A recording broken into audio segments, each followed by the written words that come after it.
reasons to achieve them. I could give you a goal, but unless you had a reason to achieve it that made sense to you, that compelled you, you wouldn't be motivated. A goal is a way of tracking progress or regress. It's a way of keeping score and understanding whether or not we're successful. But the goal itself isn't what motivates us. The reasons behind that goal are what provide the motivation. The third myth of motivation is that motivation is an inside job. That's partially true. Think about this. Digestion is internal, but we choose the nutrients that we ingest. And those nutrients that we get from food are produced outside by someone else, whether it be the farmer or the restaurant that prepares those nutrients or the chef at home in our own kitchens. You see, motivation is a combination. It is the primary responsibility of the individual, but outer circumstances influence us and either help or hinder in our efforts to be positively motivated. The fourth myth, motivation is external. Now this is the opposite of the third myth, that it's only internal. Now I'm going to exaggerate a bit to make a point.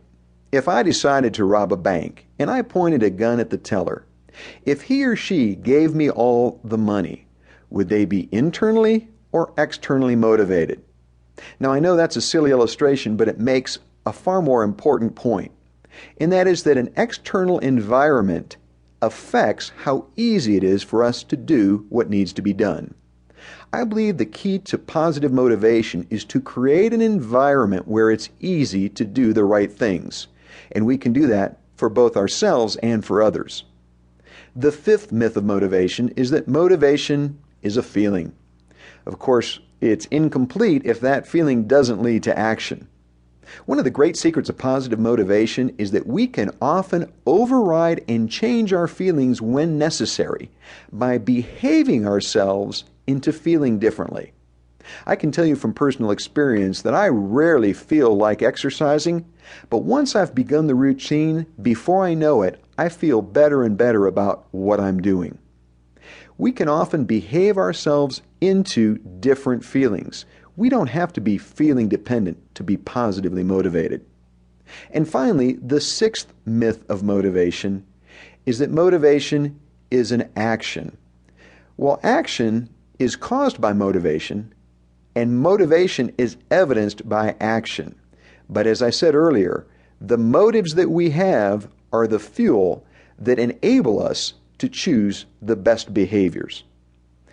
So why does motivation get a bad rap? After all, we see comedy sketches and hear comedians making fun of motivation and motivational speakers. I think motivation sometimes gets a bad rap deservedly because it can be done incorrectly and can come off as silly. But the reality is that motivation isn't just hype. I once heard it said that if you laid all the motivational speakers in the world end to end, everybody'd be happy. Well, there's another case of making fun of motivational speakers, but the reality is that anything done to excess or done incorrectly is what our Australian friends call over the top. The idea is to be a realist and to truly understand motivation so that it doesn't become just empty hype or a feeling that goes away. After all, if all motivation is a warm, fuzzy feeling, it won't accomplish much. I think also motivation gets a bad rap because people say it's difficult to sustain. But listen closely. Just because it's difficult to sustain doesn't mean motivation isn't sustainable. We live in a negative world with many negative influences. I believe we have to work at staying positively motivated. While some people might be born with a genetic predisposition that makes it easier for them to be positively motivated, for most of us, it's a choice that requires time and effort. I think probably the biggest reason why motivation gets a bad rap is because it often doesn't create the results that people desire. That's because that fuel of positive motivation has been used to fuel the wrong engine or the wrong process. In other words, we uncoupled the right behaviors from the right reasons. And finally, and I think this is so important to remember, we can't expect others to do it for us. We shouldn't be dependent on others to motivate us.